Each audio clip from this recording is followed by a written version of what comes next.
Ladies and gentlemen, the following is another amazing episode of the Wrestling Fans Podcast, Ringside Society. In one corner, we have the Monarch of Mardi Gras, the Baroness of Bourbon Street. When she's not co-hosting Ringside Society, she goes on crazy misadventures, such as shopping for DeLoreans, picking fights with random people who are dressed up as Raw Road Warriors, and trying to get backstage at a Grivetts concert. Louisiana's own Kathy Knight. Let's go. And the second quarter, we have that ocean crossing, straight up bossing, flight catching, shot glass snatching, always positive, life is great, repping 592, but living in the 718, no cap, straight facts, the worldwide star boy, Remy Blue. Let's go. And our special guest tonight is a young woman, a 16-year-old sensation who is actually the newly crowned Vixen Wrestling Revolution Genesis champion. She is the drummer for the up-and-coming band, the Grivetts, in a city near you in Texas. And she is the first, yes, the first ever female graduate of Lions Pride Sports. Everybody, welcome to the show, Mia Friday. Let's go. I didn't know it was that, man. That is good. That is good, man. That's so good. I try. It's all in the breathing. I drink some water, and I hope I sound good. So it's nothing. It's nothing. But Mia, thank you very much for taking time out of your schedule to be on our show. We're very honored to have you on. We're very grateful as well too. We've been seeing you do a lot of great things, and man, at just 16 years old, you're already a champion. That is impressive. I could only imagine what's going to happen when you, as you get more and more experience in professional wrestling. I'm like, man, I'll probably see you on WWE and AEW and be like, yo, we had her on the show, man. We were chopping it up with her, man. Oh my goodness, thank you so much. Yeah, no problem, man. No problem. But yeah, how's everything? You're in Dallas, correct? I am in Bryan College Station over by Texas A&M. Oh, wow. Big time school, man. I believe one Tully Blanchard actually graduated from there. Really? Yeah, I could be wrong, but I think he graduated from Texas A&M. That's sick. Yeah. So, yeah, I could imagine how that town is and whatnot. Oh, geez. Yeah. Yeah, it's very interesting, but I guess the thing is it's kind of a small town, but not like hillbilly kind of small. Like it's a nice, good, like it's like a good mix of city and country. Wow, that's awesome. That's a nice combination. Like, not too city, that's kind of reminds me, I guess, like of like Fort Lauderdale. Fort Lauderdale's kind of like that too. I used to live there. Like, it's busy, but it's not busy. It's laid back, but not too laid back. Mm-hmm. So how's the weather and everything over there? Is it getting like summer weather now, or is it still like a bit, Yes, today was the day. If any day, today was the day that officially declared that it was summer, because I was outside all day today, and I can say that it's the summertime. This is prime time Texas heat summertime right here. Oh wow, okay. So I guess I'll be going to Texas in September then, because I'm not trying to I already got enough heat up here in New York, and New York. Yeah. Oh yeah, we got heat waves up here. Just don't let it fool you. People have fainted. If you ever want to lose weight or get lean, come to New York around this time. You'll get lean all right. Matter of fact, come around anytime, because all them blocks to walk, you'll be like, wait, I just walked 10 blocks? Wow. By the time you're like 1 month or 2 month, a month or two living here, you feel like your clothes are falling off. You're like, what's going on? Like, damn, I lost all that weight in 2 months. Wow, I definitely love New York. Forget a gym membership. Wow. Yeah. So tell us, first off, let me find my manners. Congratulations on becoming the new VWR Genesis champion. Thank you. I know Kathy was excited to see that. She was at that show, and she still has a smile from how many weeks ago. And I'm actually jealous, because I wish I could have gone to Rise of the Vixens, because to me that's VWR's.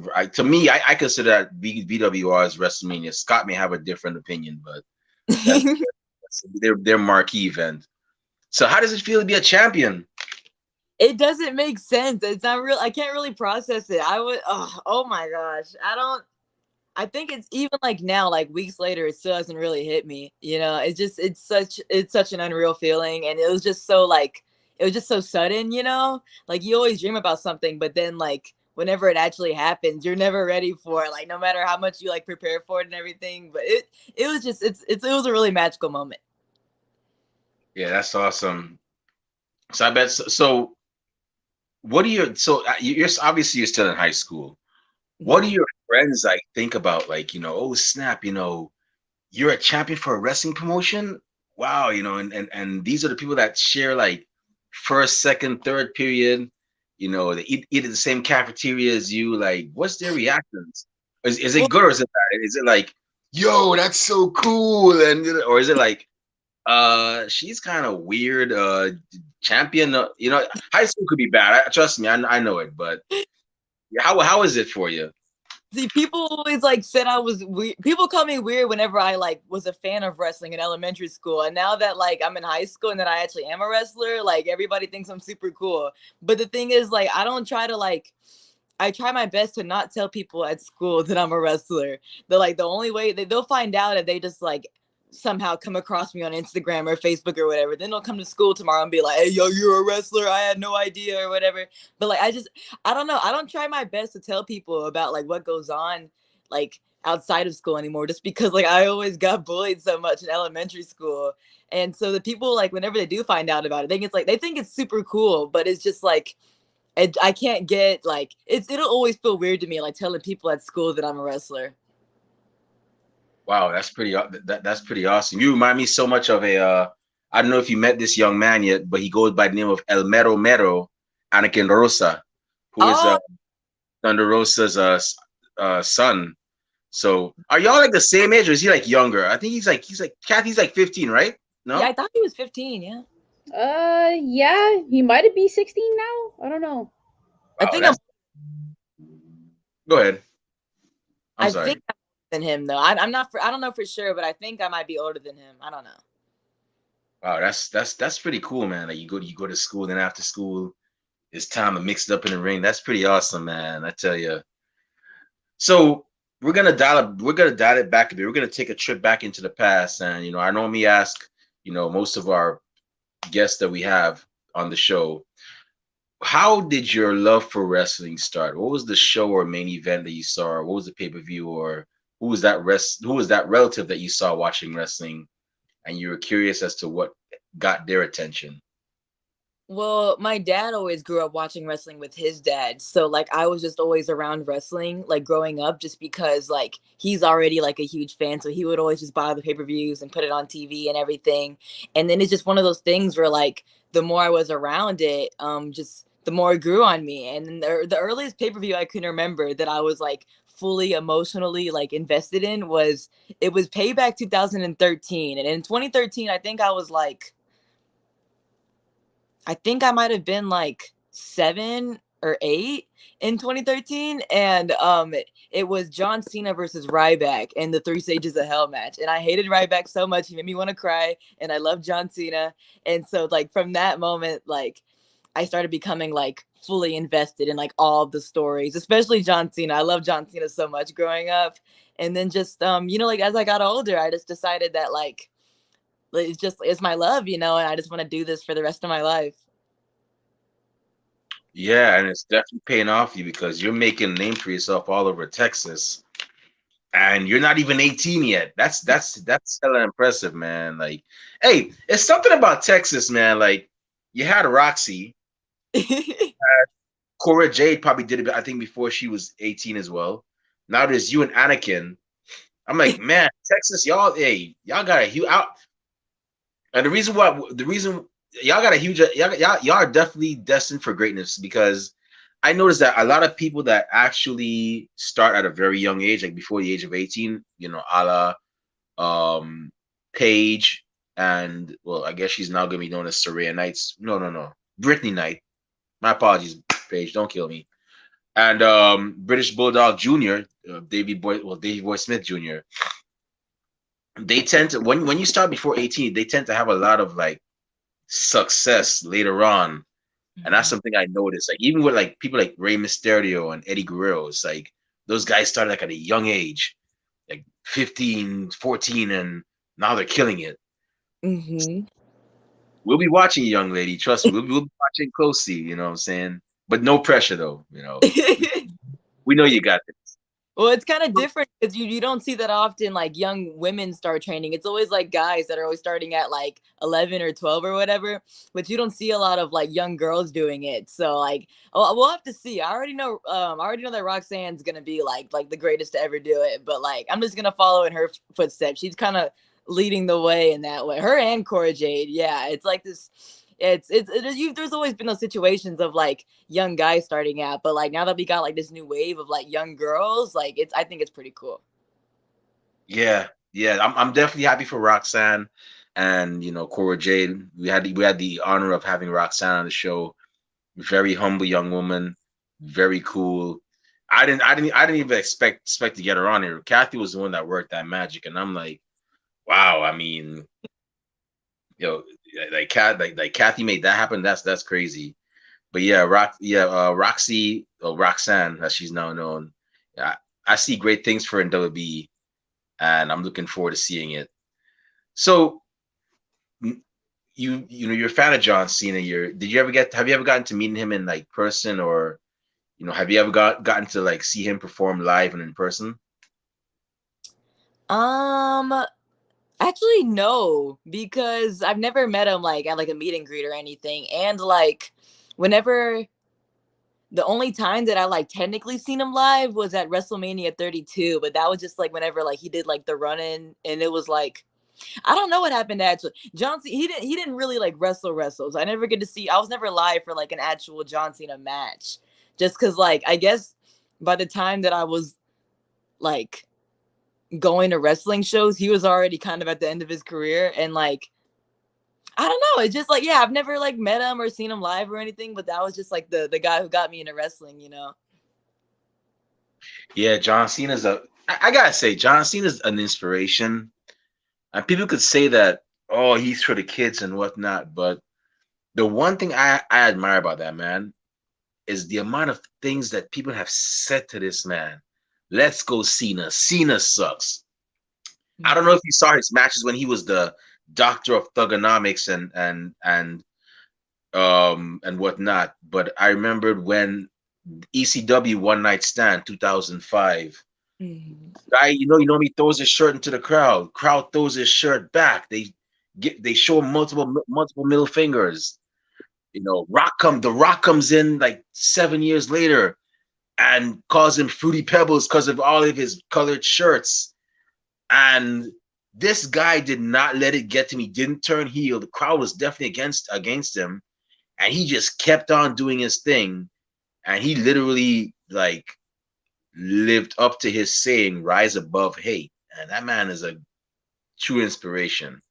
Yeah, he taught me a lot about being strong, not just like strong, but like he's like strong, like mentally strong, and like you said about like rising above hate and everything.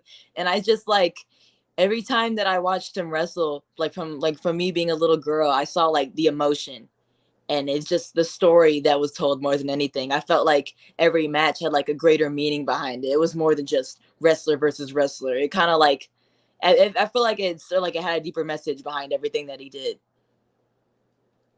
Yeah.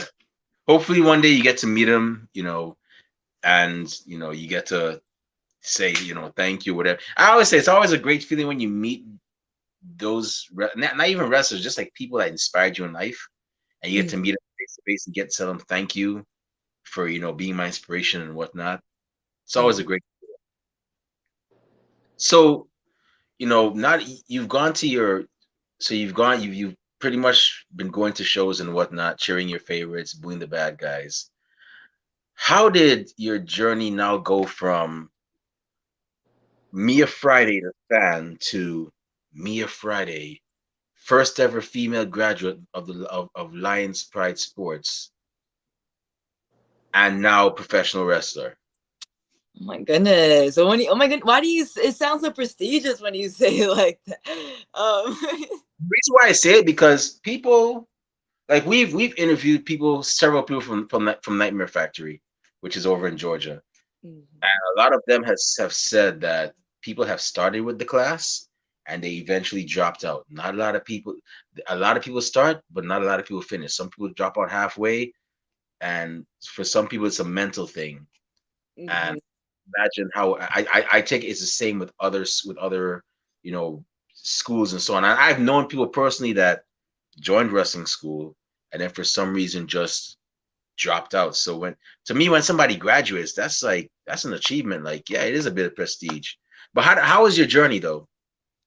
I mean, like you said, like the training wasn't as like rigorous as the Nightmare Factory, but it was just like the adversity that I felt like within me, be just being the first girl and then just like being the only child. Kind of, there was no other people my age really around me, so it was just more of like I had to kind of break down some doors and like just start.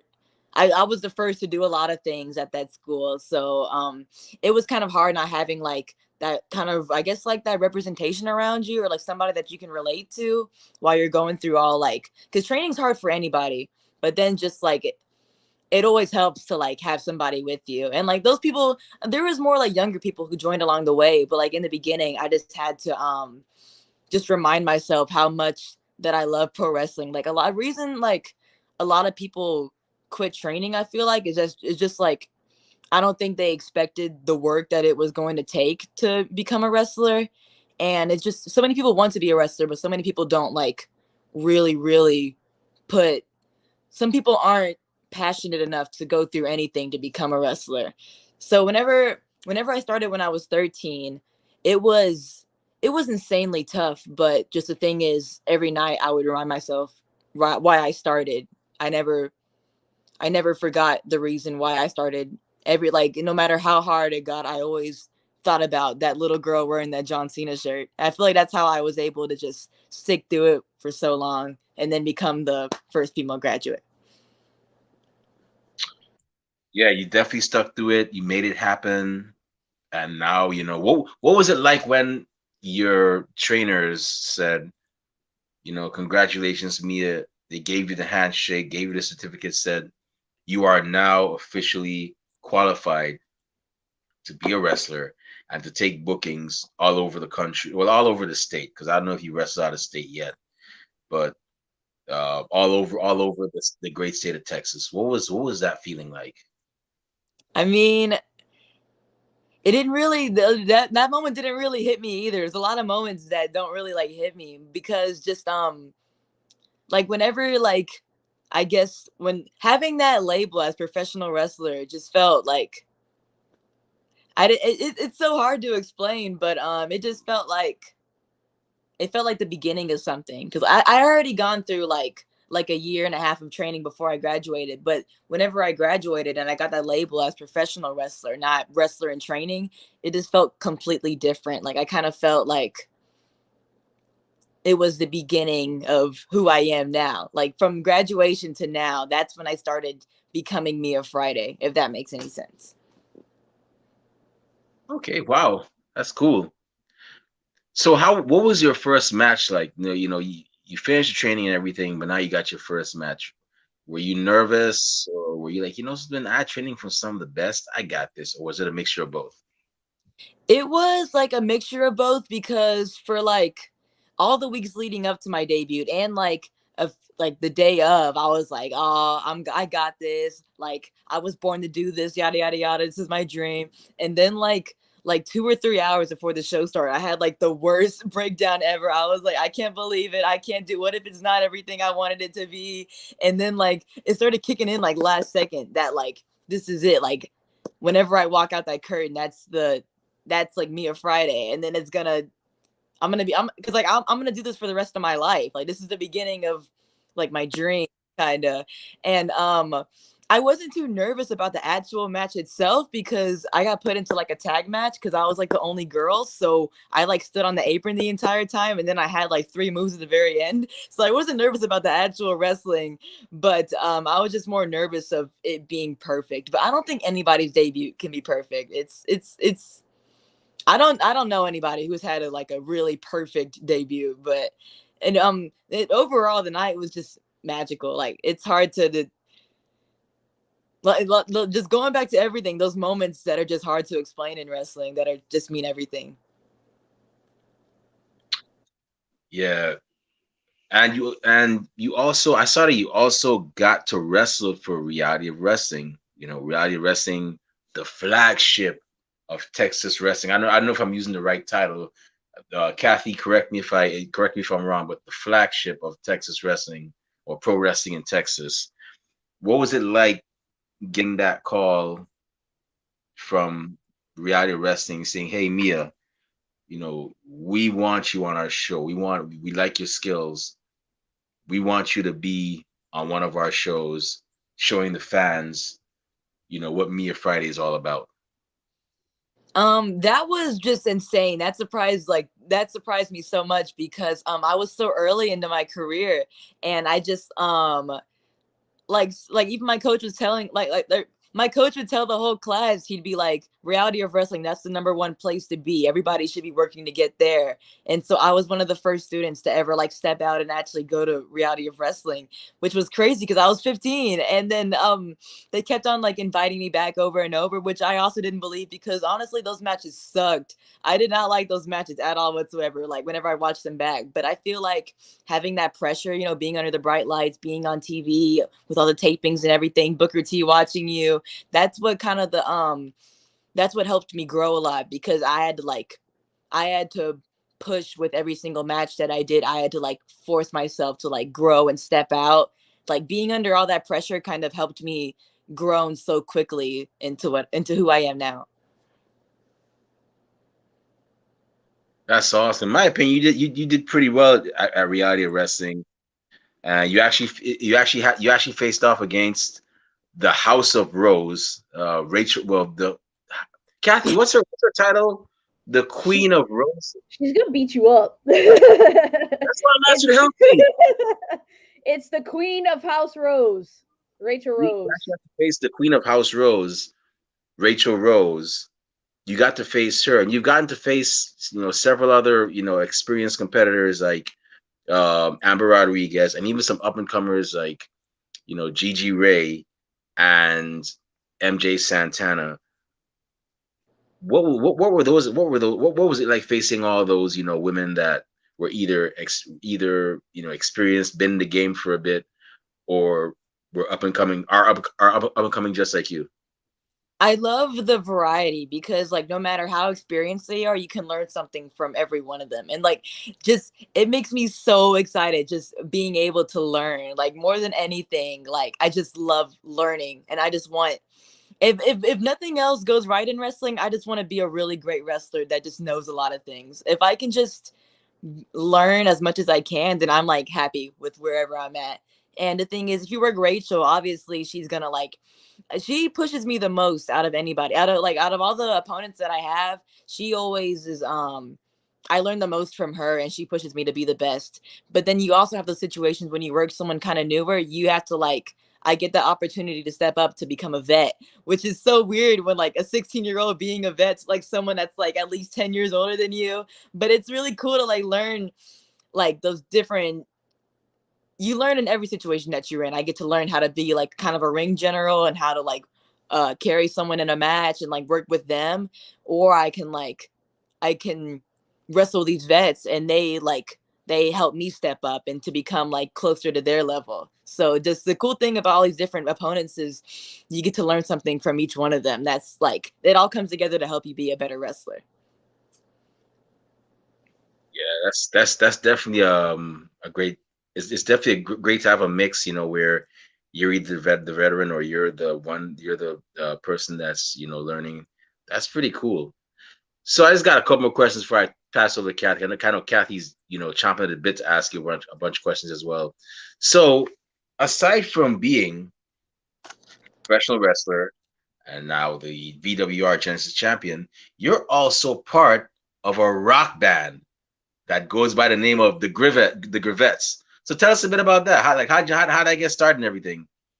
So during quarantine, I really got into music, and then eventually I joined School of Rock, which is just like a music school with like just a bunch of different instruments and everything. And then eventually that's where I met Jacob and Calvin, and that's when we formed the Gravettes. And I mean, it's I've been talking this whole podcast about like unreal feelings, but like being in a band, that's just like I feel like at some point that's like everybody's dream. At some point they think about being in a band. So and like the thing is, our music doesn't suck either. But I'm so happy our music doesn't suck.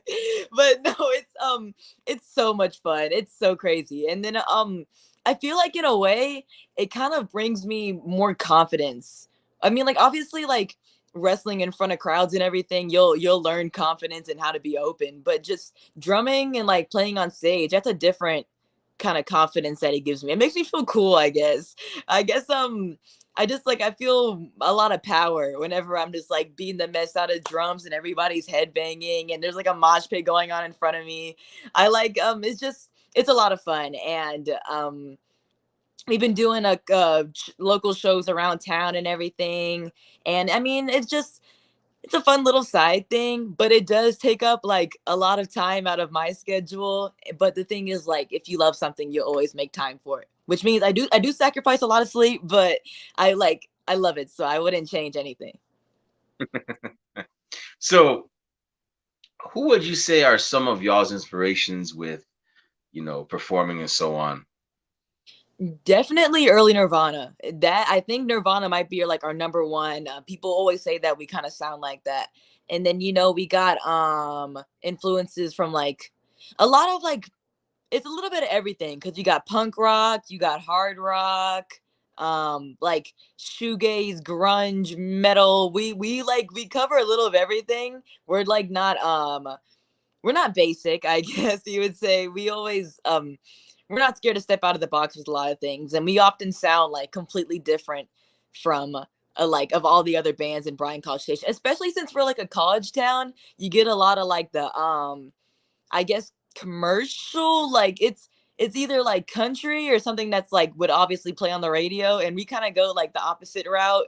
And like it's really loud, it's high pitched, and it's something that's completely different than anything else that's going on in locally. So it's a little bit of everything. Awesome. Well, hopefully, well, not hopefully. Let me ask, have y'all ever gotten to perform at a show that you're wrestling at? Because I think that'd be pretty like, No, yeah, so cool. I don't know how to make it happen, but there's gonna be a way. It's not impossible. I'm gonna find a way, but we can maybe.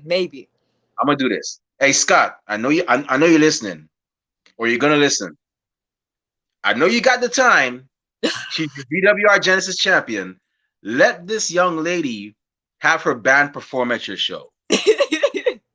I'm just saying. I mean, I'm not trying to tell you how to run, but I mean, I think you should. Because they'll get a rock. They'll get a bit of a music show and some wrestling. And music and wrestling, they kind of go hand in hand. So yeah. But hopefully you get a chance to, y'all get a chance to perform at a wrestling show. It'll be even cooler if you came out, performed your own entrance, then afterwards just walk from behind the drum set and just, went to the ring to go kick some butt and whatnot, Yes.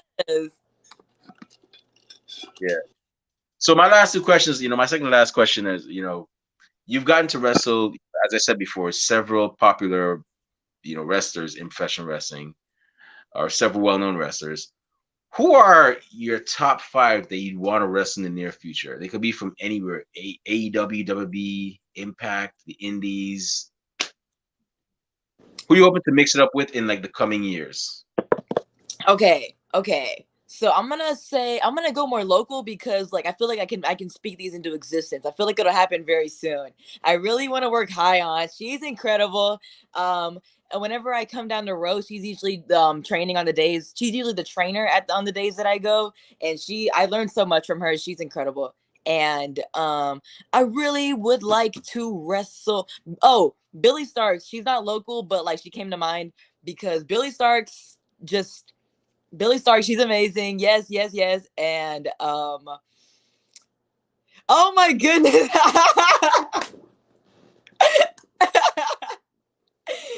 Scott. Okay, yeah, Billy Starks, because that's my number one actually. I should have put that as number one, but I just I say it on every podcast and hopefully I'm gonna speak it into existence one day. But number three, I'm gonna say I can't say Lady Luck because that already happened. But Thunder Rosa. Thunder Rosa, duh. Four. Okay. I'm gonna just say Sasha Banks because this is like a filler one. Like, but yeah, Sasha Banks. And then wait, was it top 5 or top 10? Top 5. Or you can add more if you want. I mean, it doesn't matter. I'm gonna say 5 because there's so many people I'm getting like too excited about. Okay, go ahead. Number 5. Oh, I want to say Jasmine Allure. It hasn't happened yet, and I'm really I feel like it's so close to happening, but I really want to wrestle Jasmine. Jasmine is so smooth with literally everything. I feel like she's not real. She's perfect. Like I just in my eyes, she's perfect. Like I get nervous around her. She's so perfect. I don't like Jasmine. Okay, I'm done fangirling. Yeah, those are my top 5. You actually had the honor of having her on the show, and I once told her she looks like Hayan, and the mischievous part of me wants to attend a show where they're both wrestling each other, and I'll be like, Hayan, stop picking on your little sister. And then I'll run behind Kathy and hopefully they don't find me, and beat me up and so on. So, but yeah, Hayan is definitely she's definitely a great competitor, and she has a classic match that I'll never forget. You've probably seen it, Kathy. I know you saw it, and that was actually one of the matches that inspired us to start this podcast. And it was 3 years ago. It was Hayan versus AQA with the reality wrestling world title on the women, Diamond's title on the line. And I will never forget that match. That was a classic in my opinion. Was that the cage match? Mm-hmm. Oh, where that one. AQA. Oh my gosh, that's so cool. She did the shooting star press off the top rope, and in a way, she made history. In my opinion, she made history because she is the third female that I've ever seen in all my years of watching wrestling to actually do that maneuver and do it crisp, by the way, because the other two almost like broke their. I think one of them hit her head, and the other one almost broke her neck, but she didn't break her neck. She was able to stop that from happening.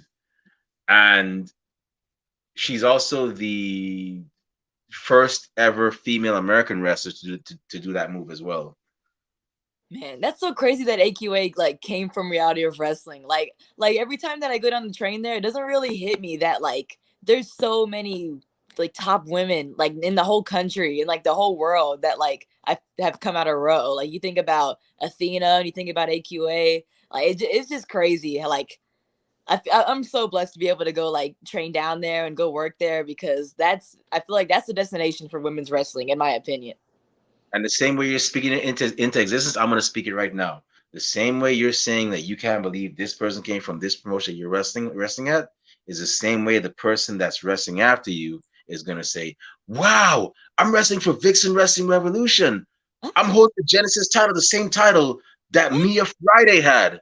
I'm wrestling Mia Friday wrestle here too. Wow. Matter of fact, the Gravettes actually performed at VW. I can't even on the same show that. Trust me, you never know. You can't tell me where you'll be in 5 years. Nobody knows. It's like Forrest Gump said, life is like a box of chocolates. And we've had people on this show that have actually ended up being signed by WWE and AEW. So you never know. Somebody might say, I want to do like Mia Friday. I want to, I'm in a rock band, but man, I want to, I also want to wrestle like Mia Friday did. People are watching, man. Don't give up. So my last question, and I normally would ask what music you like to listen to when you work up, but I'm pretty sure you're gonna tell me it's Gravettes, Nirvana, maybe a little bit of Seven Dust on the side, some Pearl Jam, and some Red Hot Chili Peppers with some Slipknot afterwards. It's okay. I listen to that stuff too. So don't be ashamed uh, if you are. But 13-year-old young lady comes up to you and says that the same age you started wrestling at, and says, Mia, I want to start wrestling now. I'm in high school, or 13 is what, junior high, I guess. Yeah, I want to wrestle now because I don't want to wait until I'm 18 or of age to start wrestling. I want to do it now. What advice would you give that young woman or young man? Let's put the guys in there too. yeah, this happens a lot actually. A lot of girls, young girls will text me on Instagram about it, and I just say like, if this is like really what you want to do, you need to go for it, and like you just need to like just go for it and don't look back, because it's gonna get like super duper hard. It's like training is already hard enough. Then you throw in the fact that you're a young girl, so you like for every single thing that you do, you need to remind yourself. Let's go. Every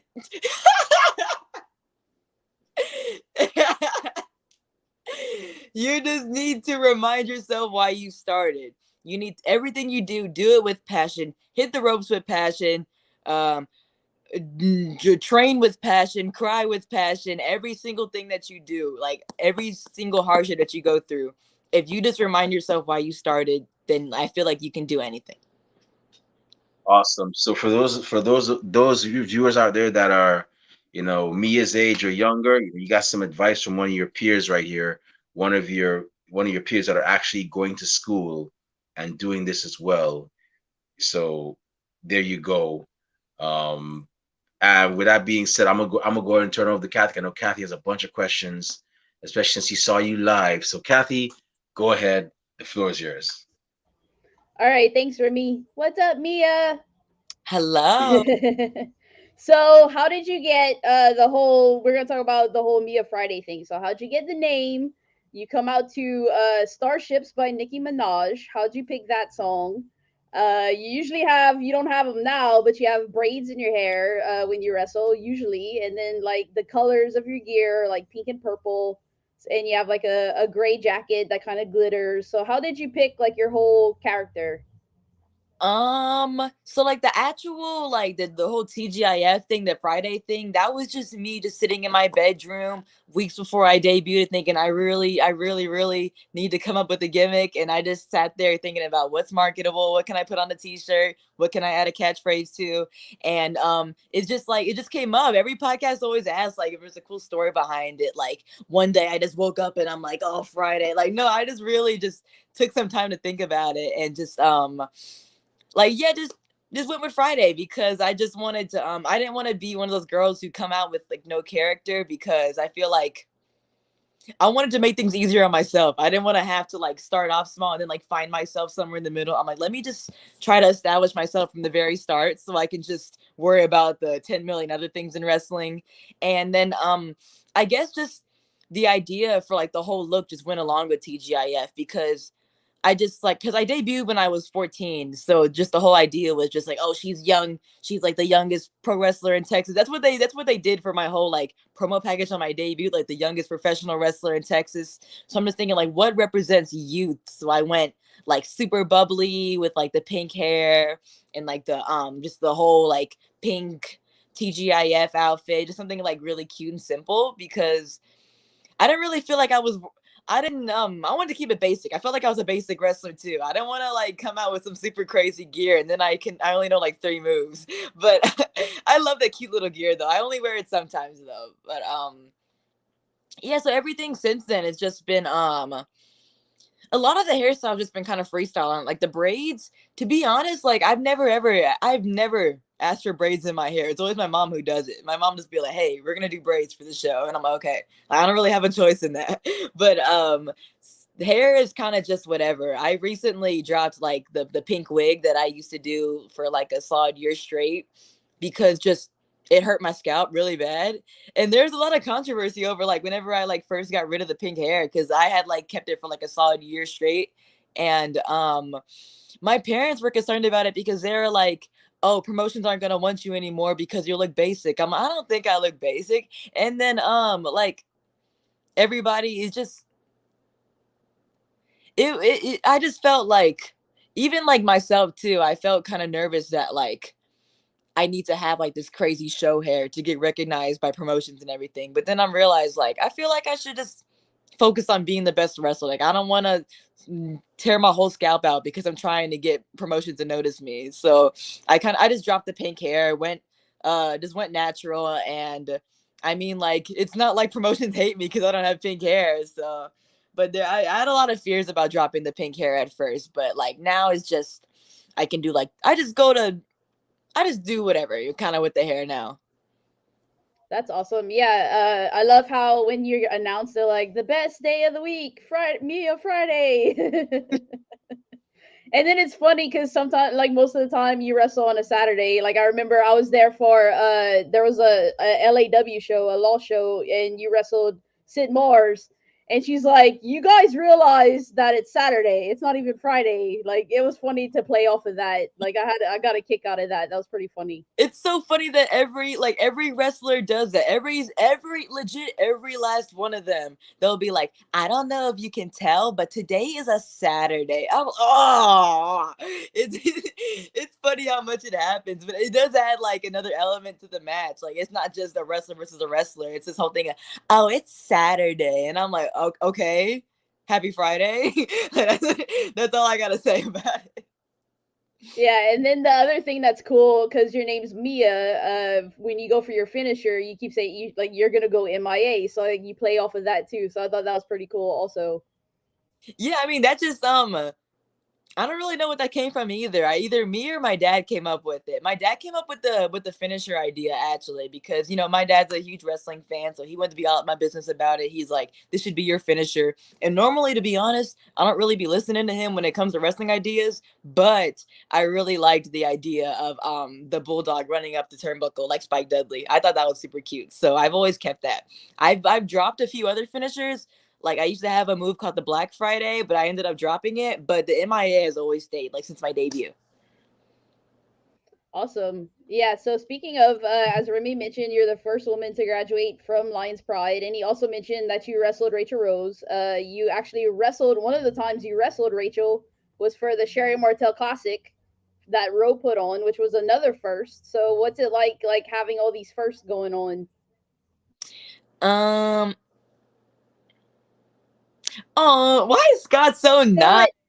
Why does he's nice to you? He always wants me to be fired. I was about to say Scott's so nice. Then I read the last part. Scott, I told you already. She tried, but she always threatens me with bodily harm. And ringside side doesn't make enough to actually cover insurance if she beats me up. So, yeah, if you have any solutions, by all means, let me know.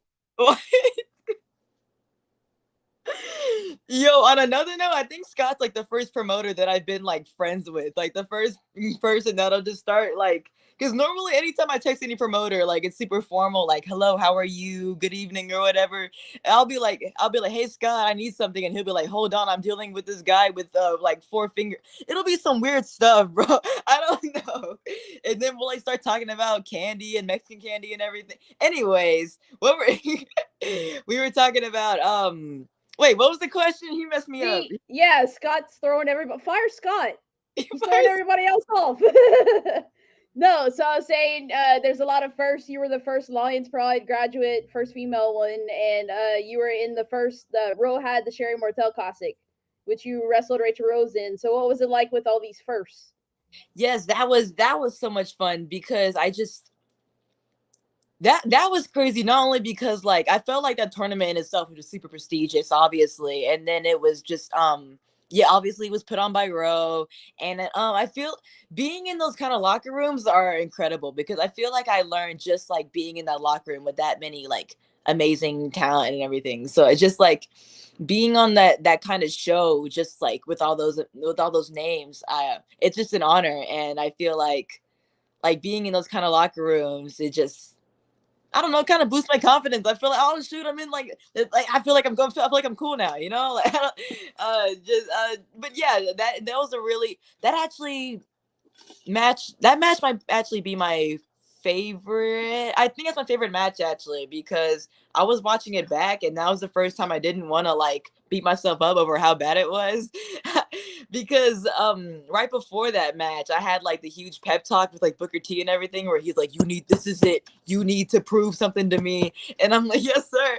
And then so I really like put all of my energy into that match and I felt really proud of it watching it back.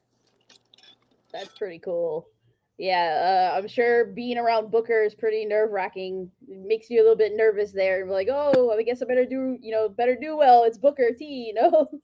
Exactly, yeah, and that's why like I feel like I learn so much whenever I go down there. So I can't get away with doing anything lazy because not only is he watching, but like everybody on television is watching, everybody in the building is watching, all the highly respected people in the back are watching it. So it's just like I can't like I feel like all eyes are on me. I can't just get away with making anything lazy. I put all of my energy into all of it.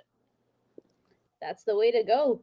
So, as we said, you're 16 years old. School's kind of out now. It's summertime, but what was it like on a busy day? Did everything clash at one point? Like you had band practice, or did you have like a show and then school too? Like, what was it like? Really busy day for you? Oh my goodness. There was some terrible stuff. My parents would yell at me, being like, why would you ever like sign up for all of these things at once? But like on a normal weekday, it'll be like school, then straight to band, and then I like find dinner on the road somewhere in between, and then I go straight to training, and then I come home around like 11. No, I go to training and then I go to the gym afterwards. So I end up home around like 10 or 11.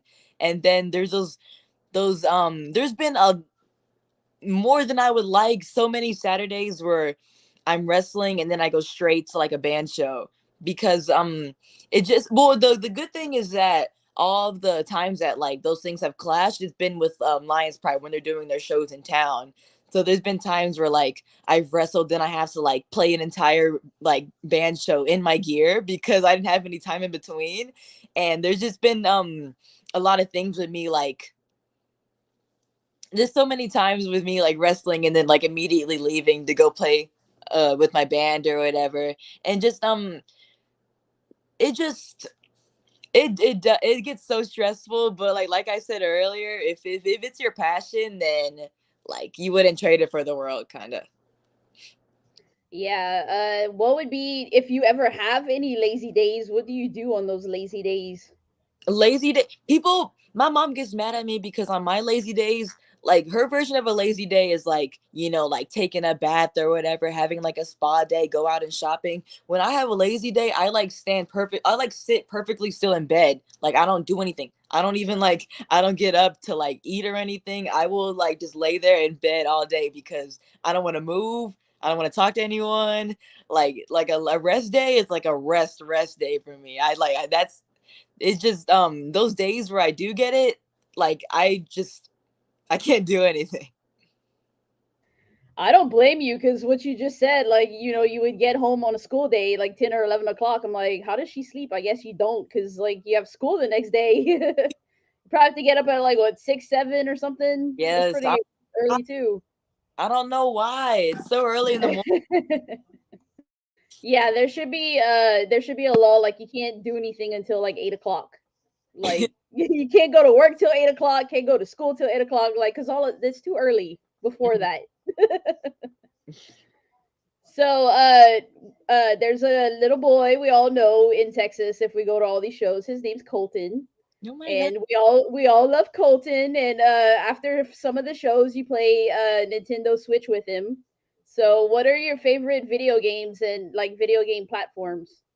I suck so bad at video games. That's probably why Colton beat me. I beat him in any other setting, but he got me with games. But the only game that I really play is Guitar Hero. And I dedicate everything to that game. Like I during COVID I bought like every single Guitar Hero game that's available on the Wii. So I have all of them.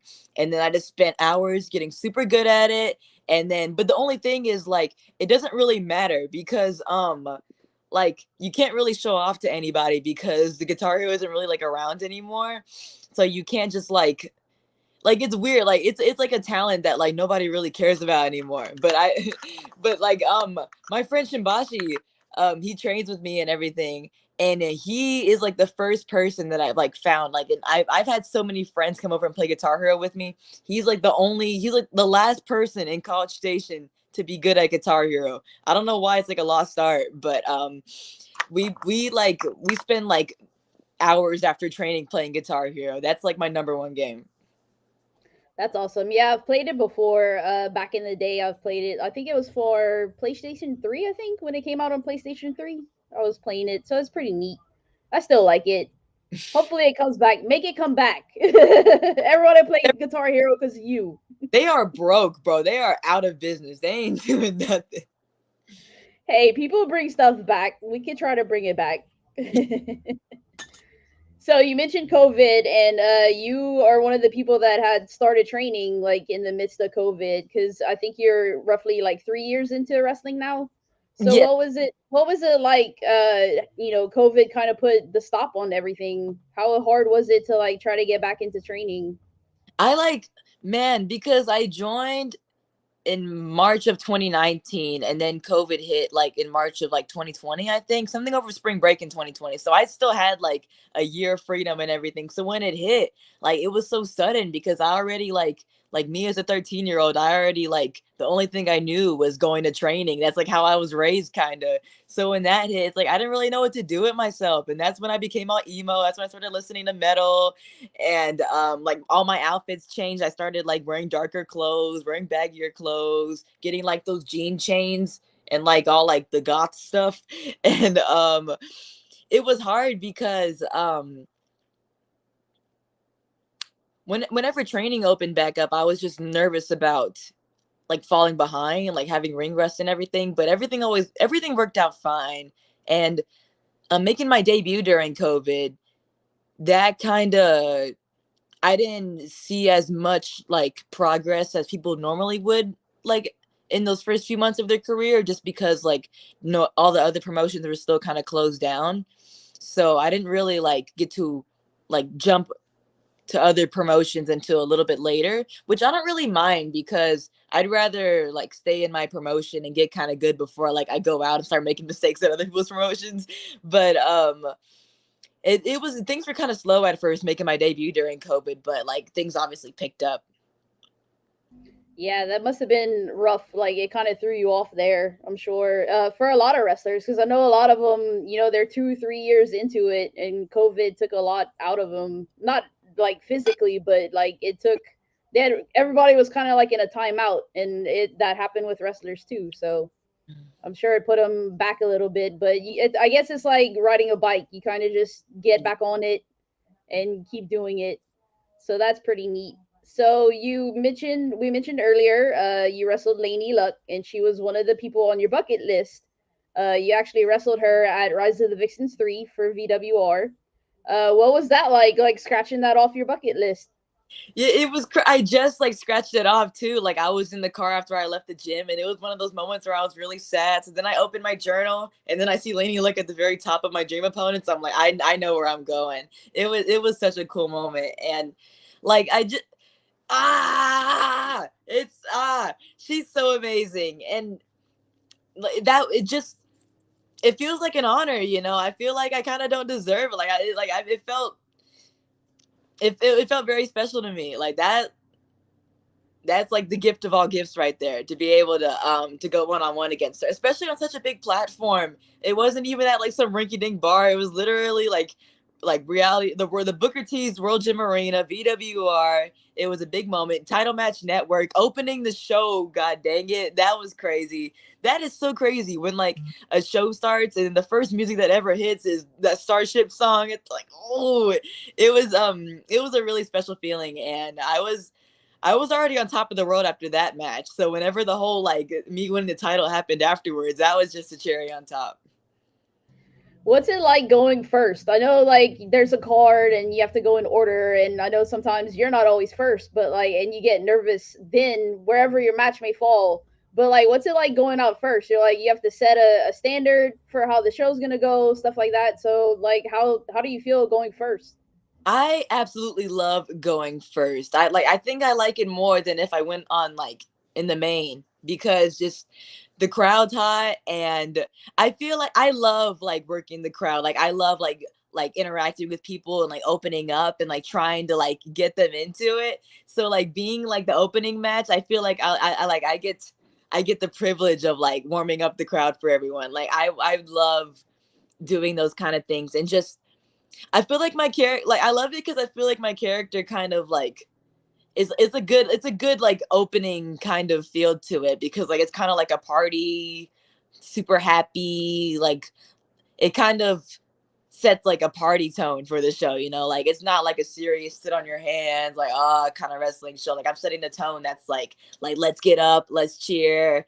And I've only gotten to do it like 2 or 3 times, but those moments, like the crowd is usually like super hot, and it's fun because you also nobody you don't accidentally do the same moves that other people have done, and like you get to you're not accidentally stealing somebody else's stuff.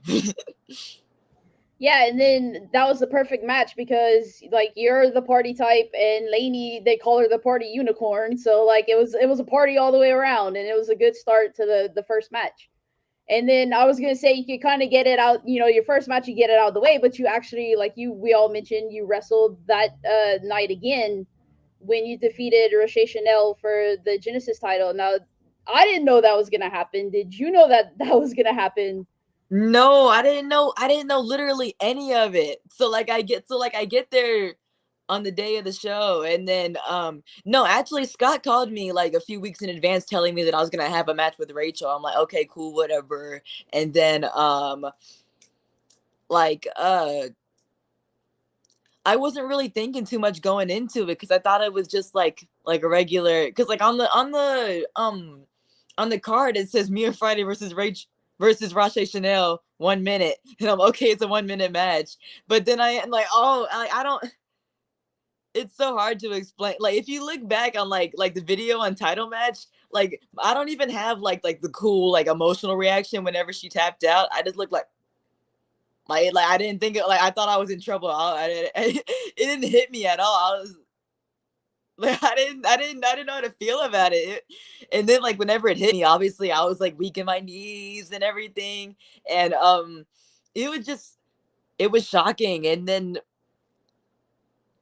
it just took a while for that to hit me too, for that to settle in. And it didn't really settle in until I started taking pictures with the belts. And then like, I was like, I don't know how to hold it. I don't know, like, what do you want me to do with this? Like, take it. And so that was crazy. Yeah, being there, I actually have it on film. I usually like after this I'll post it on Instagram, to say who our guest is and stuff, and I have it like I was like, oh, she's tapping, like I could see like rotation, she's tapping on her head, and I'm like, wait, that's a tap. We have a new champion. Like I was shocked too, like sitting there as a fan. I was like, oh my god. I was kind of like you open your mouth and you're holding the title, like, and I'm kind of like, wait, she just won? She beat Roche? What's happening right now? And then to watch the whole thing, like you celebrate, you came out to the crowd and you actually hugged the girl that was like right next to me. That was pretty cool. Like before you walked back. So yeah, the whole thing was cool. Just we all stood up, we all cheered for you. Like it was a really great moment. Oh my gosh. Yeah, that was a lot of fun. Yes. So let's see. My next question, yeah, so you've wrestled like so many people so far in your career. What was your favorite match so far? Or matches? You can pick more than one. You've had so many. Um, I loved my match with Lainey Luck. It wasn't. I don't think it was my best match. If I'm being honest, I don't. I think my best match is against Rachel Rose in the Sherry Martel Classic. I think that might be my best match. So Lainey, Rachel, this was early in my career. I had this match against Killer Kate and Uvalde, and at that time, that was just like a game changer for me. I love that match so much, and definitely that match, because for the longest that was my favorite match, because I just there was a queen that had that same yes, whenever after I won the title, Rachel, she was like So like, if I'm being honest, like Rachel and I, we don't have like the super duper bestie relationship. Like if we see each other, she'll be like, "Oh, Mia." So, but like whenever after I won the title, she came back and she was like jumping up and down with me, and I'm like, "You don't hate me?" And she was like, "No, because Scott did the same thing to me, so I know what you're feeling." And but yeah, like I was saying, see, there's Scott go again, making me forget what I was talking about. Scott. Oh yeah, so yeah, my match with Killer K, that I love that one. And I also Zoe Sky. It was like a last minute thing, like the night before somebody was like, "We need you in Dallas against Zoe Sky." And I did not know that Zoe Sky is like the vet of all vets. That was so crazy getting to work with her. And the crowd was just super hot. Like a match completely changes based off of a crowd. Like that match, honestly, it might even be like kind of mid, but just because of that crowd, like I felt something like completely different. Like it was so much fun. And I love those matches where you feel free, you don't it's I love the row matches and everything, like being pressured to like push yourself to be that better person. But then I also love those shows where like you don't have to worry about all these like eyes on you, and you can just kind of like just fool around a little bit and be a little bit silly and kind of free with it. I love both of those type of matches.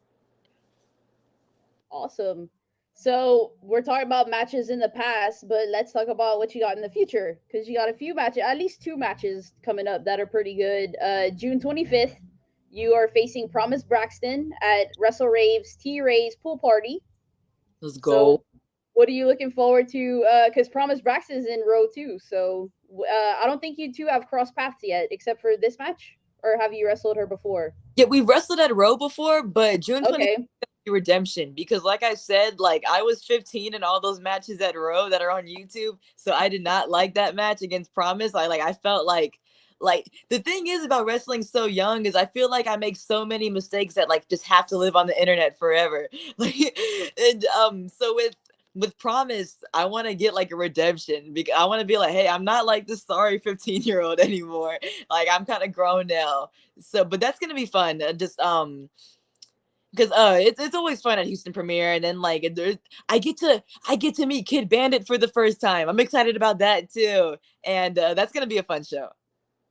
And then you have another one, August 20th. You're gonna be actually at Mission Pro in a gauntlet match. Yeah. Uh, it's WOAD versus Queen Amanada versus Gigi Ray versus MJ Santana and versus Anna Diaz, and you're in it too. So that's gonna be a barn burner there. Like there's a lot of names in that one. Yeah, that's fun, that because I feel like it's getting to that point where like I've been wrestling like the same girls over and over again, but like pretty much almost everybody in that match, like I've never crossed paths with before, like not even like shared a locker room with before.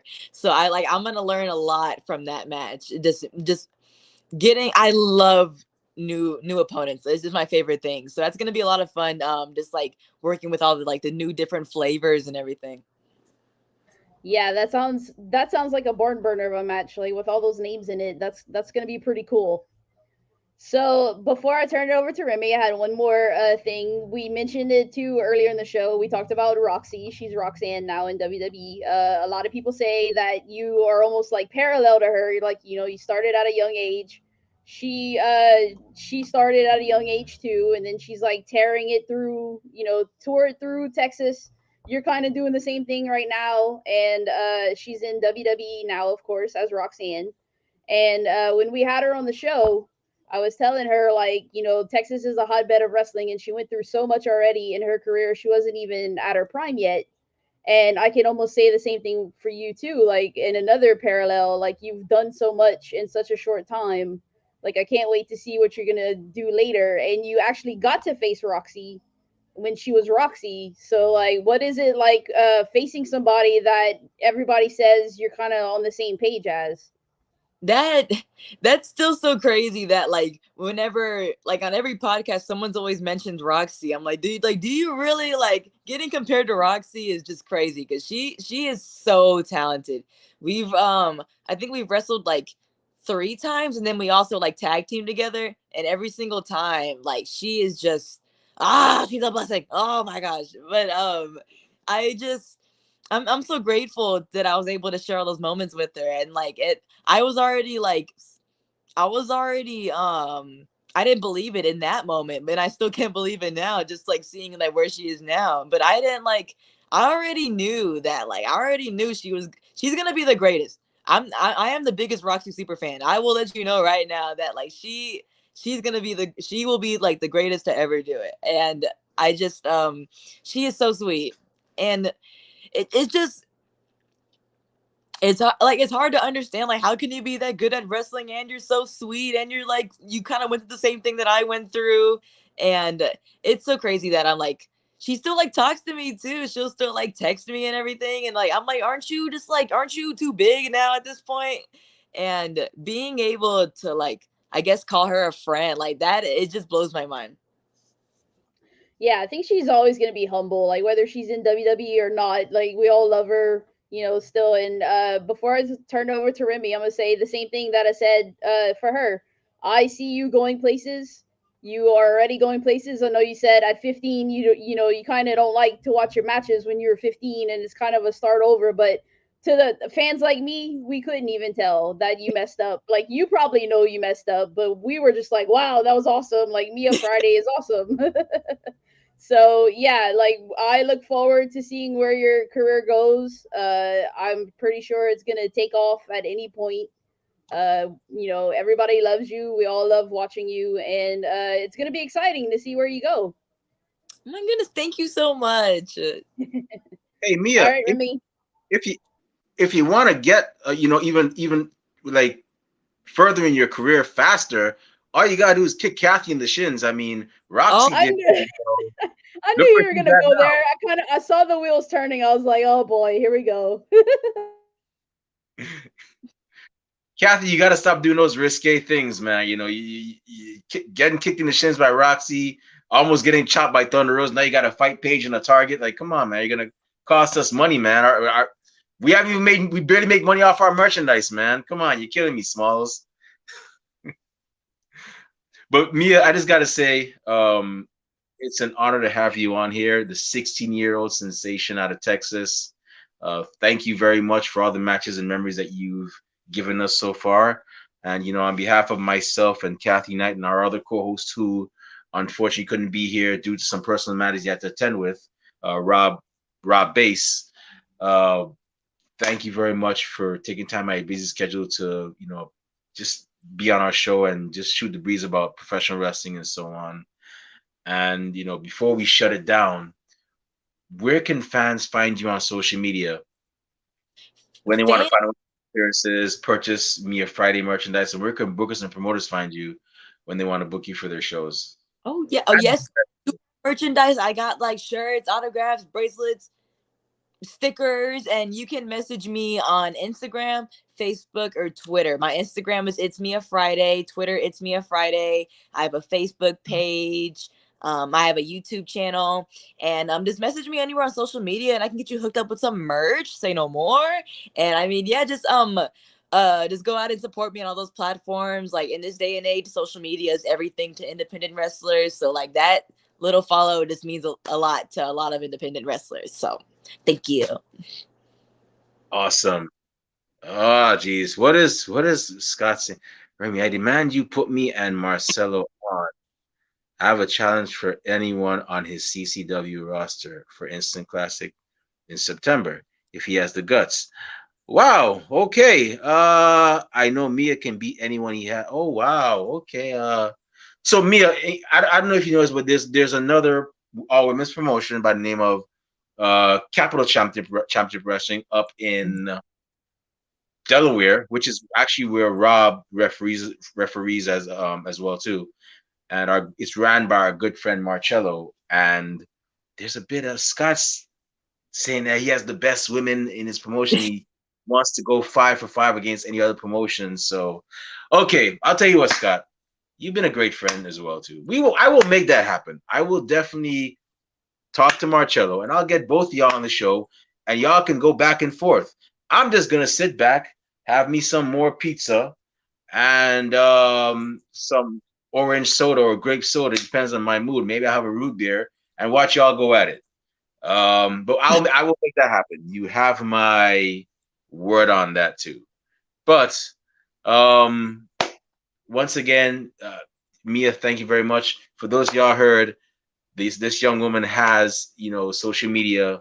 She also has merch for sale. She's also in a band, so if you want to book the Gravettes for your, your wrestling show, their music is pretty good. It's lively. Definitely, hit them up. And if you want, if you really want, actually, I'm gonna play armchair booker shamelessly. If any of y'all in Texas really want to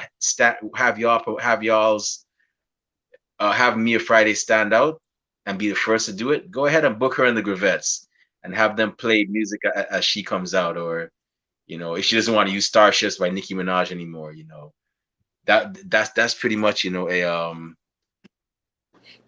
that's pretty much a great idea right there. Y'all don't have to cut me a check for that. That's just Yeah, something yeah. fine. But he has Billy Starks. Yeah, okay. All right. Well, we'll see. I'll make it happen, Scott. Trust me on that. I'll make it happen. Trust me. Before, give me by July. I'll make it happen. But with that being said, yes, y'all. This young woman also has merch. You know, if you can't make her shows, cop some Mia Friday merch. So Mhm. that way you get signed by AEW or WWE, and some jabroni comes up and says, "Hey, I went to shop at AEW and got the Mia Friday shirt," or "I went to WWE shop and got the Mia Friday shirt." You can be like, "Man, if you don't get yourself out of my face, I got a shirt when she was on the Indies, man, and I got the Gravettes merch too. Oh, you didn't Yeah. know she was the band? Yeah, I got the band merch and the Mia Friday merch. I'm a real fan. Boom." It's always great to support somebody when from the start of their journey. So support indie wrestling, go to the shows, cop the merch. If you don't, I'm gonna have Kathy break into your house and beat you up. And trust me, you don't want that smoke. But with that So being said, no, there's so much beef, so much violence. I like so much going on. but with that being said, it's about time for us to shut this show down. My eyelids are getting heavy. My stomach is rumbling. That means it's time for a nap and dinner. Maybe not in that order. But before I indulge in those activities, Kathy Knight, the Lauren Hill to my Wyclef Jean, the Lita to my Matt Hardy. The Pepper Potts to my Tony Stark, and the Money Penny to my James Bond. Where can fans find you on social? I started run out of those things. Damn it, Rob, you gotta hurry and come back, bro. I'm losing it here. But where can fans find you on social media when they want to talk wrestling, all things Paige and Becky Lynch, and check out your wonderful edits that you have on YouTube? She does great stuff, by the way, and all that good stuff. I just made a Rachel Rose one on YouTube, so go check that out. Okay, so I'm throwing myself off now too. I'm on Twitter, Instagram, YouTube, Twitch, and Discord, all at BLUE70517. Cool. If you want to find me on social media and not that I have anything cool to say these days, but who knows? Maybe you get lucky and hear me say something cool.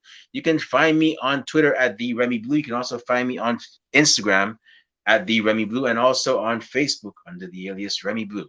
Our podcast is on social media. We're on Twitch at Ringside Site 2019, Facebook as a Facebook group, and we're also on Twitter and Instagram at Ringside Society, and Blog Talk, Spotify, and YouTube. Yes, we have a YouTube channel where you can see cool episodes like this one, like the one we did with Katie Hebner, like the one we did it with Insidious Sid Mars, and many other great professional wrestlers and great people that are involved in the professional wrestling industry. So make sure that when you go on YouTube, you type in Ringside Society. Once you see that, OMG, dark blue and light blue, sweet yin yang sign with the blue flames around it, that's when you'll know it's us. So make sure you subscribe to all of our videos because we got a lot of cool stuff coming up and you don't want to miss a thing like Aerosmith in 1998. But with that being said, we just want to let everybody know that we just want to thank everybody that uh, tuned in live. We really and truly appreciate it. We try our best. We strive to bring you some of the best wrestling content a wrestling fan, can watch and listen to. That's why we're the Wrestling Fans Podcast. And to those of y'all that are going to listen to us later on when we get a chance, thank you very much in advance. And those of y'all that hate us, can't stand us, really and truly wish you'd go away. Well, like myself at a Seven Dust concert and Kathy Knight at Mardi Gras next year, we're not going anywhere for a while. They hate us because they ain't us. We ain't stopping. But with that being said, we just want everybody to know that we're very vulnerable with everybody and their grandparents and the parents of a podcast. Oh, we're not your grandparents' podcast. We're not your parents' podcast. As a matter of fact, we're not just any podcast. Hashtag we are not the same. We are Captain Knight. One time for the mind, one time for the people, one time for the wrestling culture, one time for VWR Genesis champion, the first ever female graduate of Lions Pride Sports and Grivette's drummer, Mia Friday. Woo! What type of podcast are we? We're the Wrestling Fans Podcast. That's right, we're the Wrestling Fans Podcast. And we'll be back next week with another impressive guest for another impressive episode. But until then, we just want you to do 4 favors for us. Stay safe, stay healthy, be excellent to each other, and party on, dudes. We out. Peace. Bye.